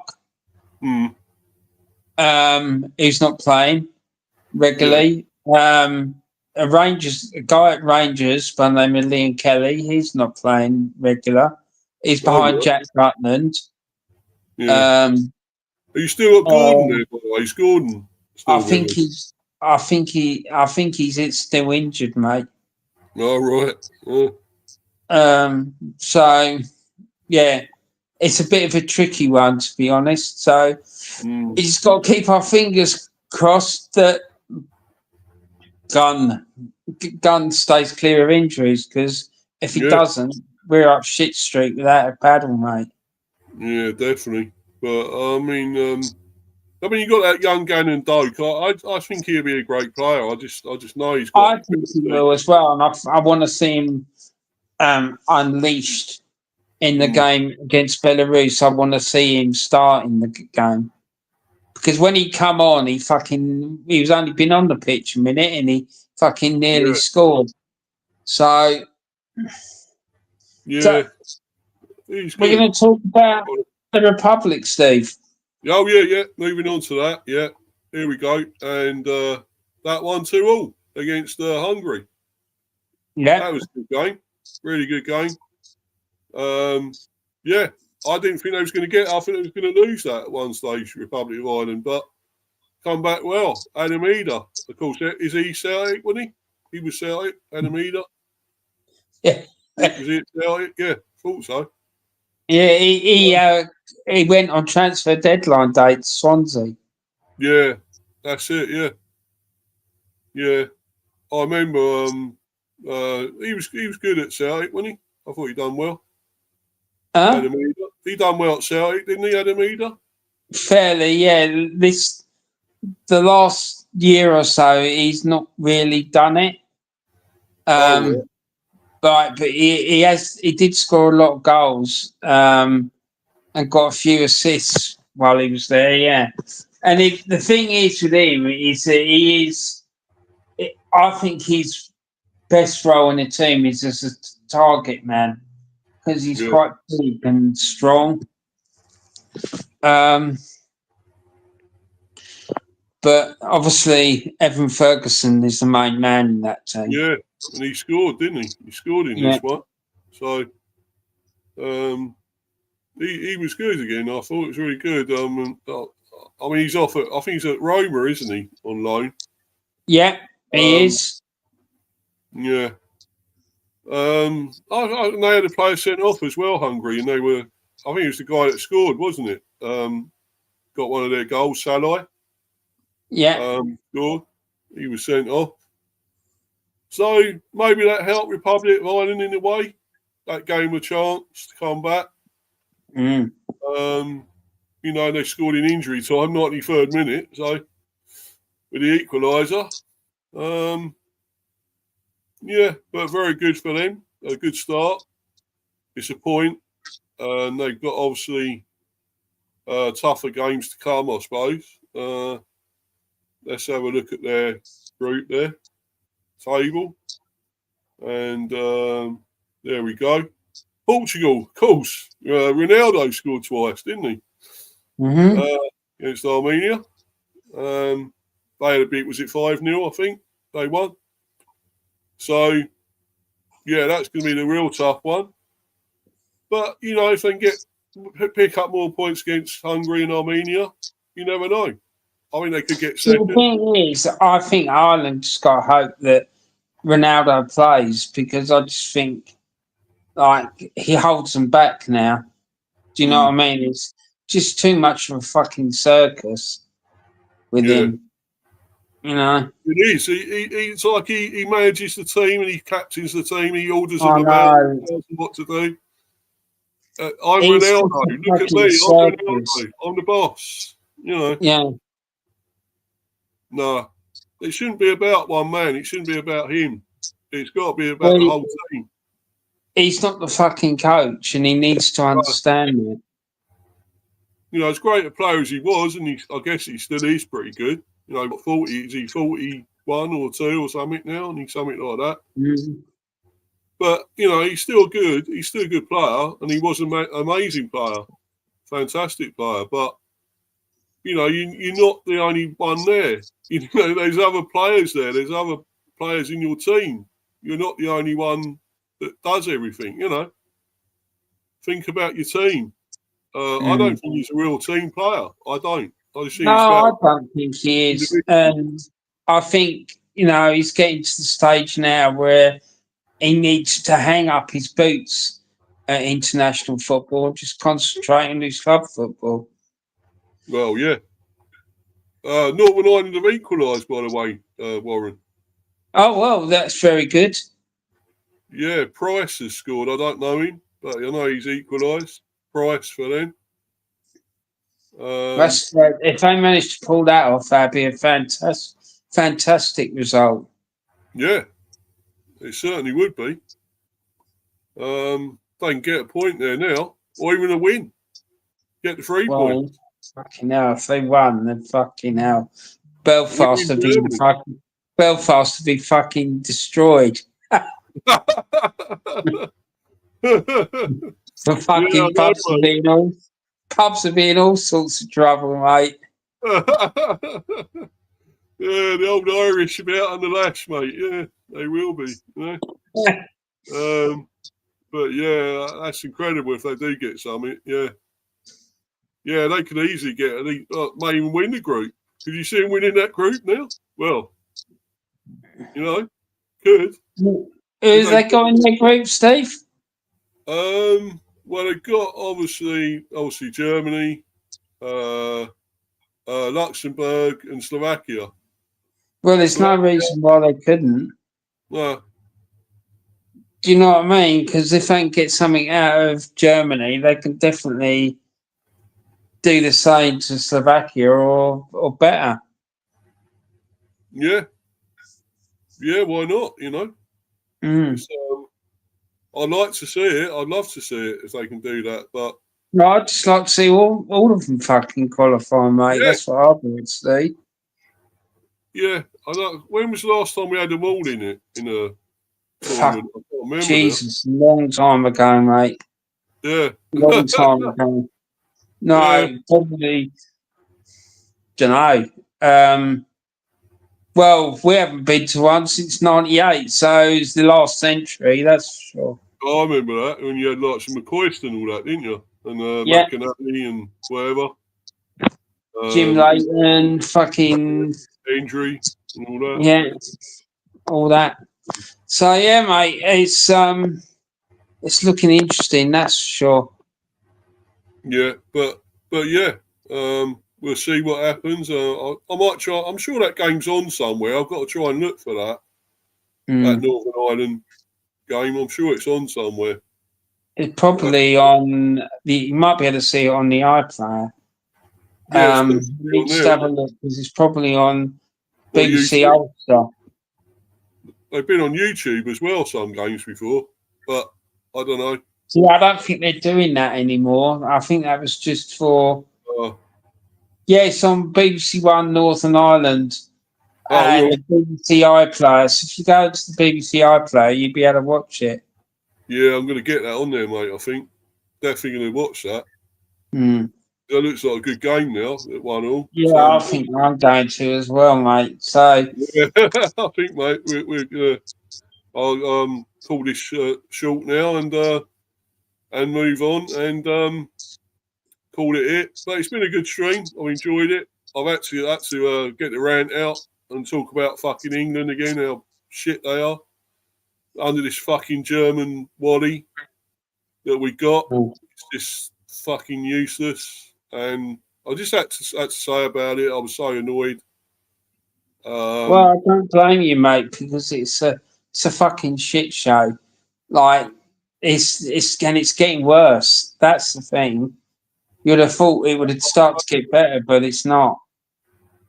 The tale of the same, isn't it, mate? You can write the script on it, really. What it's going to be.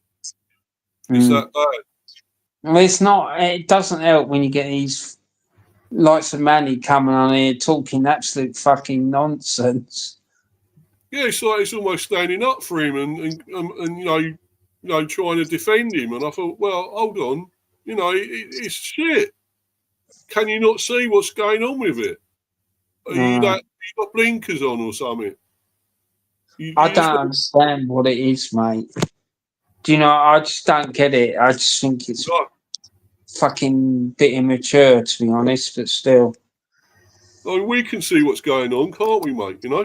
But he's fucking, I don't know, he's in another world, a fancy world about it or something. Thinks that, it's going to get better and we're going to do better and this and that. And it ain't going to get better, though, mate. It's only going to go one way and it ain't up. It's going to get worse. I know.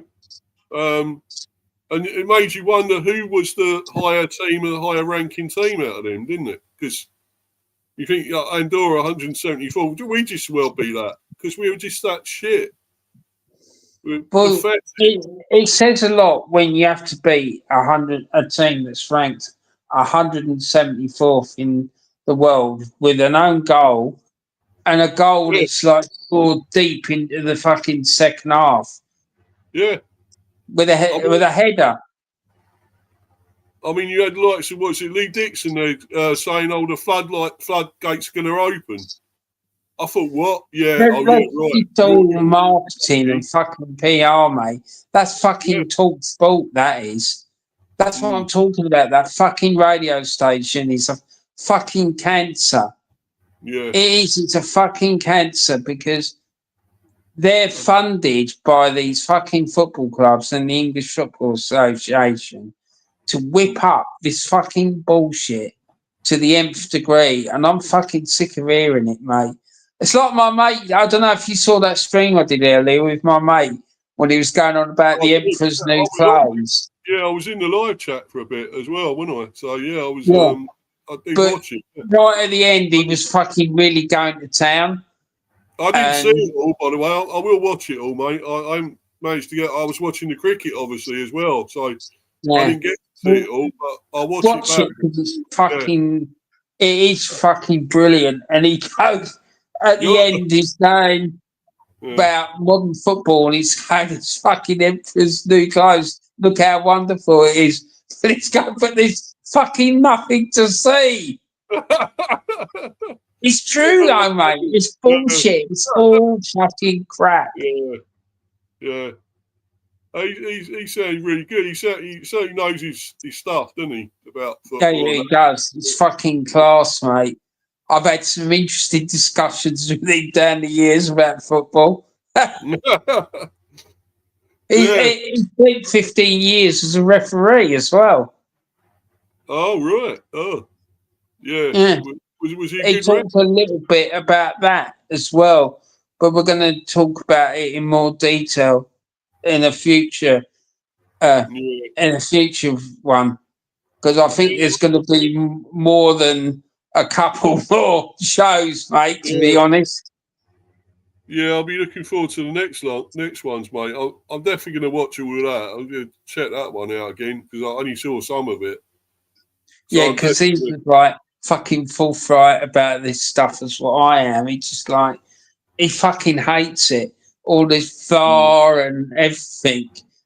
And he was going on about fucking in the future you can see a situation coming where people are wearing VR. Virtual reality fucking headsets, like they're in the ground, and I think he's fucking right. I'm fucking terrified about what they're gonna do to our game, and it's fucking nonsense, all of it, mate. It's bad enough as it is at the fucking moment, and if it gets worse, mate, and like what he's saying, then yeah, it's gonna be terrible. I don't think they've even fucking got started. Right, I just think they're fucking. At the moment, they're just fucking testing out what they think they can get away with. Yeah. It's sad, isn't it? It's fucking terrible. It is sad. I don't think we'll come anywhere near close to what it could. If it gets fucking completely out of control, the game will be completely unrecognisable in, say, I don't know, 10, 15 years' time to what it is now. Yeah. And the football has got tedious and turgid and shit as it is, negative, boring, backwards, sideways, man. And it's fucking coverage is shit. Showing the crowd, the managers, advertising, talking about anything else but the fucking match. It's fucking terrible. The radio fucking commentary, Jesus Christ, that's horrific. Because the problem is with radio, you can't fucking see what's going on. So you're fucking reliant on them. And like, on no word of a lie, they can spend like good 5 minutes just talking about shit. And like, all you can hear is fucking crowd noise in the background. And you're thinking, you can hear people go, oh. Like, and you think, what the fuck's going on? Obviously something's happening.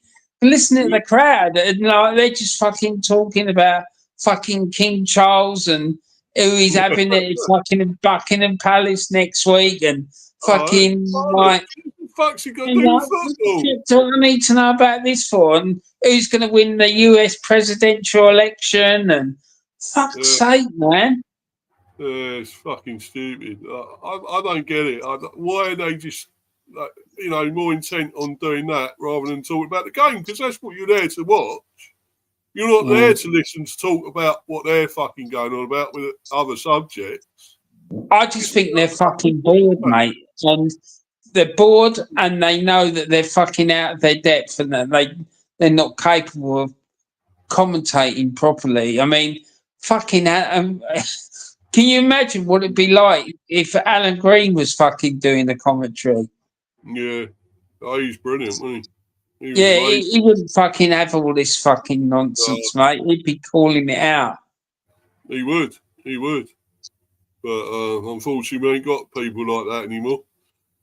Yeah, it's really sad, mate, for me, because he was a proper fucking commentator. I know, we ain't got them now, unfortunately. Anyway, mate, do you want to shout out your socials and what you've got coming up, buddy, and everything else, yeah? Warren? Thank you.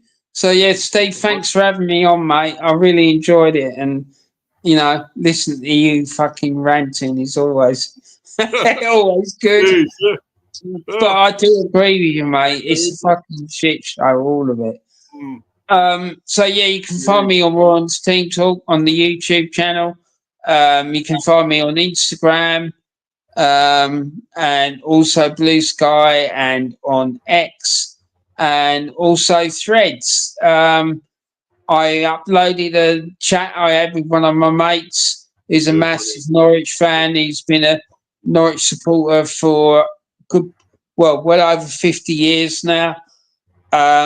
So come and check that out. And there's going to be more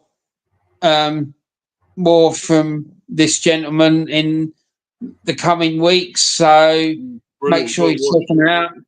Check that out. So, because we've got a lot of ground to cover. So, you know, some of it will involve me. There's some stories about me in it, I'm sure. But yeah, that's brilliant. That you know, and I can't wait for the second one, mate. You know, part 2. That'd be fucking brilliant. You know. Yeah, but thanks a lot, Steve. I really appreciate it, mate. No worries, man. You know, anytime. You know, and do you want to shout out your other one, your mysterious world one, or whatever it is? Yeah, I ain't got anything to say about that in a minute, mate. So I'm really busy with this stuff with Mick and whatnot. So yeah, no worries. Yeah. Well, that's good, that one with him. So I can't wait for the next one with that. Should be. But I'm going to watch the rest of this one first. I ain't seen the rest of the part 1. No, it is good, mate. Honestly, you won't. You will definitely enjoy it. You won't be disappointed, mate. Oh right, yeah, definitely, man. And I've got to do a reaction thing for the England cricket as well. I might be doing that tomorrow, possibly. Thinking of doing that. Don't know if you'll be up for that again, mate. If you'll be available. Yeah, of course I will. Yeah, of course I will. Just let me know when you're going to do it, and I'll try and make sure I'm available. Yeah, because we got something to talk, positive to say about it for a change. England won it. Massive win, you know. Yeah, we lost the series, I know, but I'm probably going to be the voice of fucking restraint. No, but I mean, you got to celebrate that. I mean, it's a massive victory, actually. You know, I know South Africa maybe took the foot off the gas. You could say maybe because they won it 2-0. They knew they had the series, but I still, you know, England. That's massive. What is it? 300 and something. It was 300 and it's a world record margin of victory, isn't it? Yeah, 342 or something, I think. So it's massive. So yeah, incredible. But as you say, we still got to talk about. You know, we still lost the series. You know, it's nothing really to celebrate because it was still shit at the end of the day. That first ODI. I just think that there needs to be a discussion about why it is that sort of performance can only happen when the fucking series is gone. Yeah. when the pressure's off, isn't it? When the pressure's Yeah. off. Flat track bullies, mate. That's what they are. Yeah. Definitely. Anyway, guys, follow me on Insta at Mr. B for Life 182 and subscribe to Mr. B Hyper Football Chat. And Mr. B chats England cricket, which is going for the time being. I'm not sure whether I'll continue with it because I'm just not getting enough people watching or people in there or in the live chat or anything. So I'm not sure I'm going to continue it, mate. I don't know at the moment with the cricket one. So I might do that one tomorrow. That may be it. I don't know. I'm not sure at the moment. I'd love to carry on, but I'm just not sure there's any point in it, to be honest, Warren, you know? So I think you should. I just think, just keep going with it, even if it's something you only do once in a while, because it's something that I know you're passionate about and yeah, that you enjoy. So just I take mean, some pleasure of yourself and just like do it for for the sake of doing it. Don't worry yeah. about subs and likes and all that carry on. Just fucking put the content out and see what happens. I mean, it should be good, when it comes to the Ashes, when I do one for that could be, could, take off then maybe with it. Yeah. But that won't be till obviously November and whatever. And that's going to be like in the morning, I think, anyway, after that. Well, yeah, I mean, because they're Australia. about, depends what part of Australia it is, but it could be like 10, 11 hours ahead of us. So, yeah, it could be. Yeah. Could be like fucking early hours of the morning as well. Yeah, I know. So it probably won't happen like that. I mean, obviously do previews, maybe reactions and whatever to it all, but I don't think you'd be able to do a watch along for it, mate. Yeah, but yeah. Anyway, guys, thanks for coming in again, Warren, buddy. You're always welcome, as you know. Come in and whatever, and obviously tomorrow I'll let you know about the cricket one. Anyway, I'll let you know about all that. Because I will, if I can, mate, I will. Yeah, mate, that'd be great, because rather have Probably you being honest than somebody. If it can be in the afternoon. Yeah. It'd probably be around, I don't know, 1, 2, something like that. Around that, maybe. Yeah. Yeah, that'd be good. That'd be perfect, actually.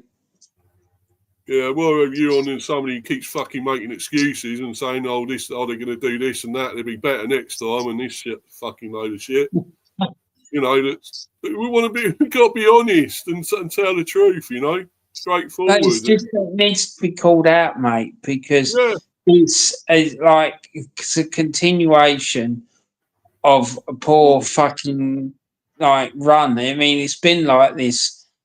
It's just been continuing like this since the fucking Euros finals. Yeah. And I know it's different manager, but it's just nothing's fucking changed. In fact, it's just got worse. It has. And how's it going to change? We're going to go. It's going to keep going like this forever, mate. And it's just fucking annoying. It needs to be called out because if they saying, "Oh, it'd be all right, don't worry," and all this crap that Manny was coming out with. Yeah. You need to put pressure on these people. Like, yeah. I can tell you something now, right? Remember I told you about that guy from South Africa who's the Orlando Pirates fan? Oh, right? Yeah. Well, their manager and 5 of their players were involved in a road traffic accident, right? And they suffered a few injuries, right? Nothing major, just like a few scrapes and cuts and whatnot. And he turned around to me and said that crash was not an accident. He said it was a warning. Like, either you fucking sort out your shit and get this team performing, or next time it'll be fucking a lot worse.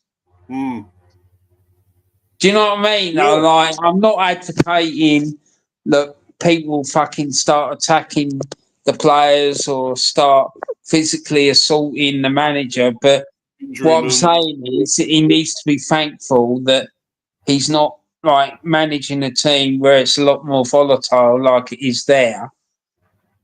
Do you know what I mean? Because like this guy said to me, this sort of thing's not uncommon, and like in the past they kidnapped people and fucking disappeared them. They just fucking disappear for a few months. Do you know what I mean? And like, you know, he just needs to be thankful. That's all I'm saying. Because like there are places in the world where this like carry on would not be accepted. No. You know, for Manny to sit there and turn around to go, yeah, it's like give him a chance, it's fine, it'll be all right. No, it needs to get fucking sorted out, quick, smart.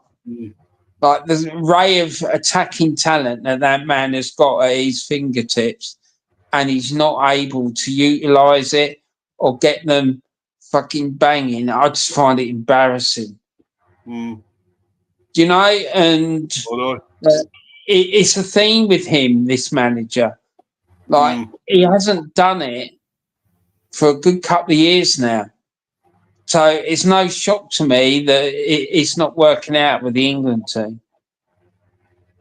So you probably thought at the time when he was announced as a manager, you thought, oh no, this is not a good appointment.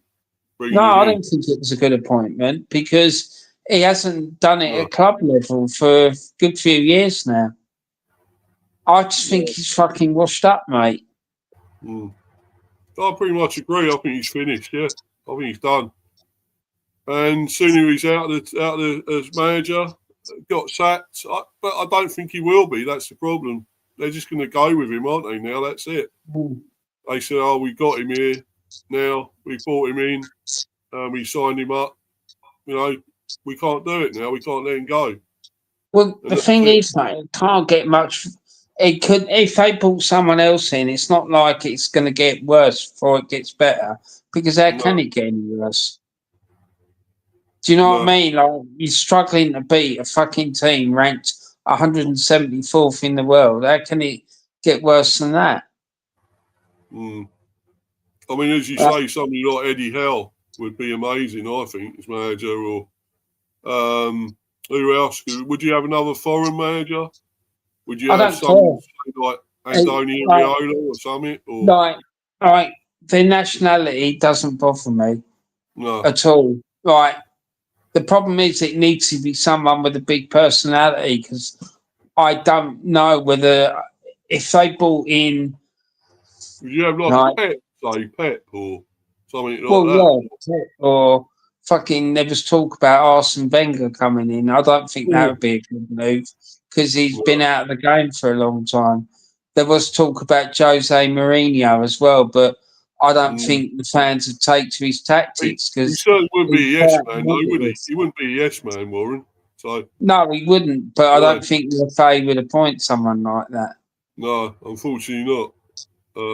Simeone, another one, but no, they wouldn't appoint him. Definitely not, because he ain't. One, he ain't going to take any shit, and the other thing, he's not a yes man.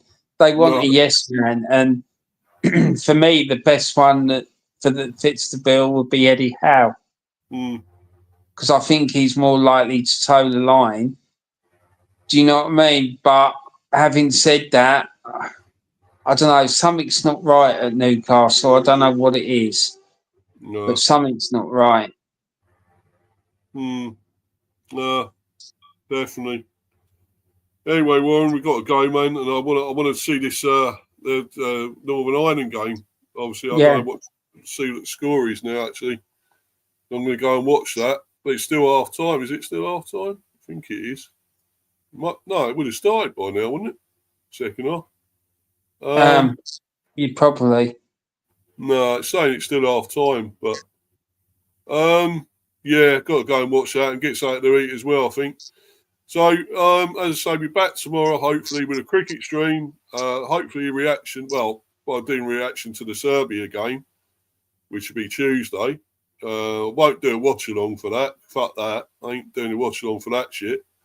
I'll do a snooze along.